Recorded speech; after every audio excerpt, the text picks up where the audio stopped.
ছাত্রছাত্রীরা সকলে নিশ্চয়ই খুব ভালো আছো। আজকে আমি তোমাদের চাঁদের পাহাড় উপন্যাসের একাদশ অধ্যায়ের কোশ্চেন অ্যান্সার নিয়ে আলোচনা করব। কোশ্চেন অ্যান্সার পড়ার আগে তোমরা চাঁদের পাহাড় উপন্যাসের একাদশ অধ্যায়টি খুব ভালো করে পড়ে নেবে। তাহলে আমি কোশ্চেনগুলো পড়ছি এবং অ্যান্সারটাও বলছি। কোশ্চেন নাম্বার 1, অন্ধকারের মধ্যে কোথায় যেন ক্ষীণ জলের শব্দ পাওয়া যাচ্ছে না। কোশ্চেন হলো, শঙ্কর কিভাবে জলের সন্ধান পেল? অ্যান্সার হবে, এক জায়গায় শঙ্করের সামনে একটা পাথরের দেওয়াল পড়ল। সে দেওয়াল ধরে সে যাচ্ছিল। তারই সঙ্গে সমকোণ করে ওই দেওয়ালটা আড়াআড়িভাবে তার পথ রোধ করে দাঁড়িয়ে আছে। হঠাৎ শঙ্কর কান খাড়া করে অন্ধকারের মধ্যে ক্ষীণ জলের শব্দ শুনতে পেল। তার মনে হলো পাথরের নুড়ির ওপর দিয়ে মাঝে মাঝে বেঁধে কোথাও জল বইছে। দেওয়ালে কান পেতে শঙ্করের বদ্ধমূল ধারণা হলো জলের শব্দটা পাথরের দেওয়ালের ওপারে হচ্ছিল। টর্চের লাল আলোয় এক জায়গায় খুব নিচু ও সংকীর্ণ প্রাকৃতিক রন্ধ্র দেখতে পেল। সেখান দিয়ে হামাগুড়ি দিয়ে অনেকটা গিয়ে হাতে জল ঠেকল। কোশ্চেন নাম্বার 2, সেখানে এসে সে দিশাহারা হয়ে পড়ল। শঙ্কর কোথায় দিশাহারা হয়ে পড়ল? অ্যান্সার হবে, জলের সন্ধান পাওয়ার পরেই ঘন অন্ধকারের মধ্যে সে নিচু হয়ে প্রাণ ভরে ঠান্ডা জল পান করে নিল। তারপর টর্চের ক্ষীণ আলোয় জলের স্রোতের গতি লক্ষ্য করল। টর্চ নিভিয়ে সে মহানিবিড় অন্ধকারে পায়ে পায়ে জলের ধারা অনুভব করতে করতে অনেকক্ষণ চলল। নির্ঝর চলছে এঁকে বেঁকে, কখনো ডাইনে কখনো বাঁয়ে। এক জায়গায় যেন সেটা তিন চারটে ছোট বড় তিন চারটে ধারায় বিভক্ত হয়ে গিয়ে এদিক ওদিক চলে গেছে। সেখানে এসেই শঙ্কর দিশাহারা হয়ে পড়ল। সেখানে টর্চ জেলে শঙ্কর দেখল স্রোত নানামুখী। আলভারেজের কথা তার আবার মনে পড়ল। পথে চিহ্ন না রেখে গেলে গোল পাকিয়ে যাওয়ার সম্ভাবনা। কোশ্চেন নাম্বার 3, নতুবা শঙ্করের প্রাণ সংশয় হয়ে উঠত। শঙ্করের কেন প্রাণ সংশয় হয়ে উঠত? অ্যান্সার হবে, জলের ধারার উপর দিয়ে হাঁটার সময় শঙ্করের পায়ে খুব ঠান্ডা কিছু ঠেকতেই সে আলো জেলে দেখল জলের ধারে এক প্রকাণ্ডকায় অজগর পাইথন কুণ্ডলী পাকিয়ে আছে। পাইথন শঙ্করের স্পর্শে আলস্য পরিত্যাগ করে মাথাটা উঠিয়ে কড়ির দানার মতো চোখে চাইতেই টর্চের আলোয় দিশাহারা হয়ে গেল। শঙ্কর জানে অজগর সাপ অতি ভয়ানক জন্তু। বাঘসিংহের মুখ থেকে হয়তো পরিত্রাণ পাওয়া যেতে পারে, অজগর সাপের নাগপাশ থেকে উদ্ধার পাওয়া অসম্ভব। একটিবার লেজ ছুঁড়ে পা জড়িয়ে ধরলে শঙ্করের প্রাণ সংশয় হয়ে উঠত।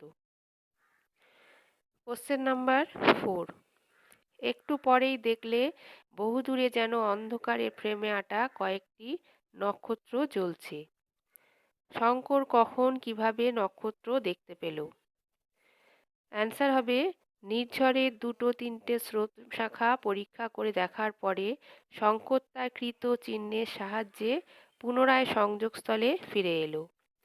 প্রধান সংযোগস্থলে নুড়ি দিয়ে একটা ক্রস চিহ্ন করে রেখেছিল। ওরই মধ্যে যেটাকে প্রধান বলে মনে হলো সেটা ধরে চলতে গিয়ে দেখল কিছু দূরে গিয়ে তারও নানান ফেকরি বেরিয়েছে। এক জায়গায় গুহার ছাদ এত নিচু হয়ে নেমে এসেছে যে কুঁজো হয়ে কোথাও বা মাজা দুমড়ে অশীতিপর বৃদ্ধের মতো তাকে চলতে হলো। হঠাৎ এক জায়গায় টর্চ জেলে শঙ্কর দেখতে পেল গুহাটা ত্রিভুজাকৃতি। সেই ত্রিভুজ গুহা যা খুঁজে না পেয়ে শঙ্করকে মৃত্যুর দ্বার পর্যন্ত যেতে হয়েছিল। একটু পরে শঙ্কর দেখল অন্ধকারের ফ্রেমে আঁটা কয়েকটি নক্ষত্র জ্বলছে। সে গুহার মুখ দেখতে পেল।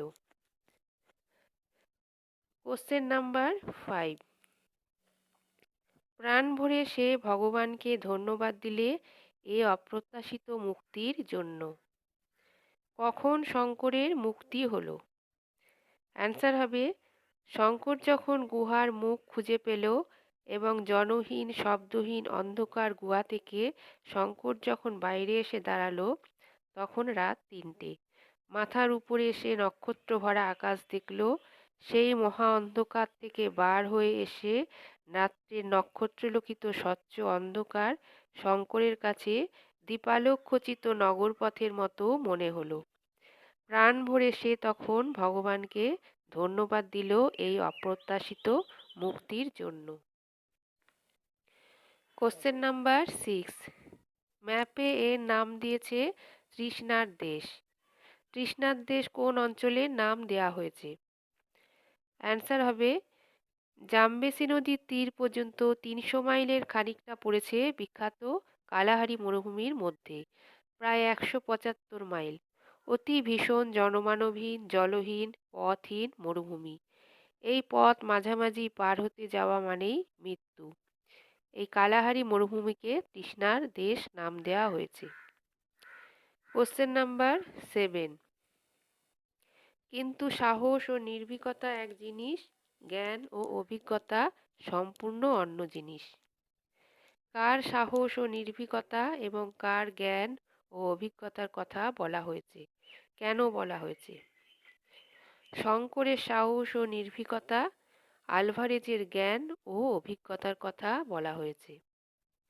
কারণ ম্যাপ দেখে গন্তব্যস্থানের দিক নির্ণয় করার ক্ষমতা শঙ্করের ছিল না। সে দেখলেও ম্যাপে সে কিছুই বোঝে না।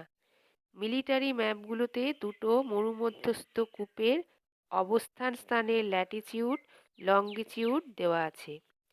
ম্যাগনেটিক নর্থ আর ট্রু নর্থ ঘটিত গোলমেলে অঙ্ক কষে বার করত আলভারেজ। শঙ্কর তা শিখে নেয়নি। ম্যাপ দেখে যে কোনো অভিজ্ঞ লোক যে জলাশয় চোখ বুজে খুঁজে বার করতে পারত, অথচ শঙ্কর তার ৩ মাইল উত্তর দিকে চলে গেল। কোশ্চেন নাম্বার 8, অদৃষ্টের ওপর নির্ভর করেই শঙ্কর এই দুস্তর মরুভূমিতে পাড়ি দিতে প্রস্তুত হলো। অদৃষ্টের ওপর নির্ভর করে শঙ্কর কিভাবে মরুভূমিতে পথ চলেছিল? অ্যান্সার হবে ম্যাপ দেখে শঙ্কর স্থানের অবস্থান কিভাবে বের করতে হয় তা জানত না। ফলে অদৃষ্টের ওপর নির্ভর করেই তাকে মরুভূমিতে পথ চলতে হলো। ২ দিন যেতে না যেতেই শঙ্কর সম্পূর্ণ দিগ্ভ্রান্ত হয়ে পড়ল। তার জল ফুরিয়ে এসেছে। পানীয় জল সংগ্রহের জলাশয় সে খুঁজে পেল না। মরুভূমিতে শুধু প্রান্তর আর পাহাড়, ক্যাকটাস ও ইউফোবিয়ার বন, গ্রানাইটের স্তূপ। তারপর কি ভীষণ কষ্টের পথ চলা। খাদ্য নেই, জল নেই, পথ ঠিক নেই, মানুষের মুখ দেখা নেই। দিনের পর দিন হতাশ পদযাত্রা। মাথার উপর আগুনের মতো সূর্য, পায়ের নিচে বালি পাথর যেন জ্বলন্ত অঙ্গার।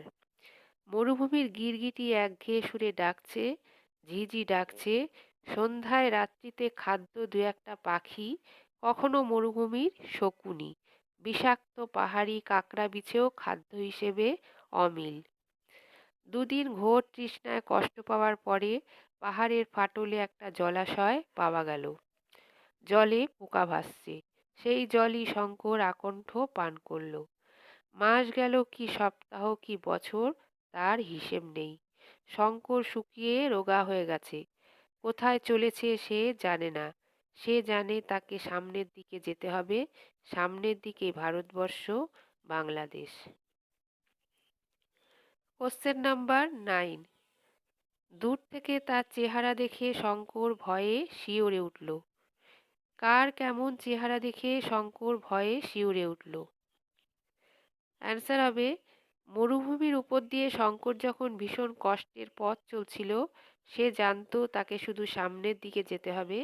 তারপরই পড়ল আসল মরু, কালাহারি মরুভূমির এক অংশ। দূর থেকে তার চেহারা দেখে শঙ্কর ভয় পেয়ে গেল। সে ভাবল মানুষ কি করে পার হতে পারে এই অগ্নিদগ্ধ প্রান্তর। শুধুই বালির পাহাড়, তাম্রাব কটা বালির সমুদ্র ধুধু করে যেন জ্বলছে দুপুরের রোদে। মরুর কিনারায় প্রথম দিনেই ছায়ায় ১২৭ ডিগ্রির উত্তাপ উঠল থার্মোমিটারে। কোশ্চেন নাম্বার 10, শঙ্কর ভাবলে ওসব বার করতে পারবো না। শঙ্কর কি বার করতে পারবে না? অ্যান্সার হবে ম্যাপে লেখা আছে উত্তর পূর্ব কোণ ঘেঁষে ছাড়া এই কালাহারি মরুভূমি কেউ পার হতে পারবে না, গেলেই মৃত্যু। কারণ সেখানে জল নেই। জল যে উত্তর পূর্বে আছে তাও নয়, তবে ৩০ মাইল, ৭০ মাইল ও ৯০ মাইল ব্যবধানে তিনটি স্বাভাবিক উনুই আছে যাতে জল পাওয়া যায়। ওই উনুইগুলি প্রায় পাহাড়ের ফাটলে, খুঁজে বার করা বড়ই কঠিন। এই জন্য মিলিটারি ম্যাপে ওদের অবস্থান স্থানের অক্ষ ও দ্রাঘিমা দেওয়া আছে। শঙ্কর ভাবল সে উনুই খুঁজে বার করতে পারবে না।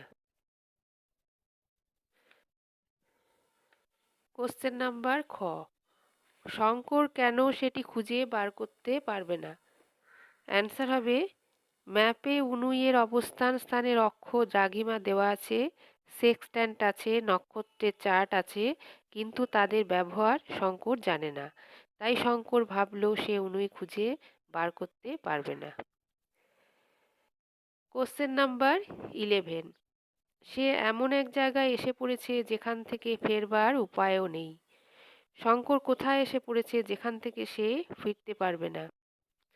অ্যান্সার হবে, শঙ্কর কালাহারি মরুভূমির এমন এক জায়গায় এসে পড়েছে যেখানে মরুভূমি আরও ঘোরতর হয়ে উঠেছে। কোনো প্রকার জীবের বা উদ্ভিদের চিহ্ন ক্রমশ লুপ্ত হয়ে গেল। আগে রাতে আলো জ্বাললে দু একটা কীটপতঙ্গ আলোয় আকৃষ্ট হয়ে আসত, ক্রমে তাও আর আসে না। দিনে উত্তাপ যেমন ভীষণ, রাতে তেমনি শীত। শীতের জন্য আগুন জ্বালানোর কাঠেরও অভাব ঘটল। শঙ্করের সঞ্চিত জলও ফুরিয়ে গেল। ১ হাত ২ ব্যাস বিশিষ্ট জলের উনুই খুঁজে বার করা শঙ্করের পক্ষে অসম্ভব। তৃষ্ণার কষ্টে শঙ্কর প্রায় উন্মত্ত হয়ে উঠল। চারিদিকে শুধু কটা বালির পাহাড়। শঙ্কর বুঝেছে যে এই ভীষণ মরুভূমি একা পার হওয়া আত্মহত্যার শামিল। কিছু দূরে একটি গুহা দেখতে পেয়ে শীতের হাত থেকে উদ্ধার পাওয়ার জন্য শঙ্কর সেই গুহায় আশ্রয় নিল। তাহলে তোমরা চাঁদের পাহাড় উপন্যাসে একাদশ অধ্যায়ের কোশ্চেন অ্যান্সারগুলি পেলে। এগুলো তোমরা খুব ভালো করে পড়বে এবং এগুলি তোমাদের পরীক্ষায় অবশ্যই কাজে আসবে। আজ তাহলে এই পর্যন্তই। ভালো থেকো সকলে।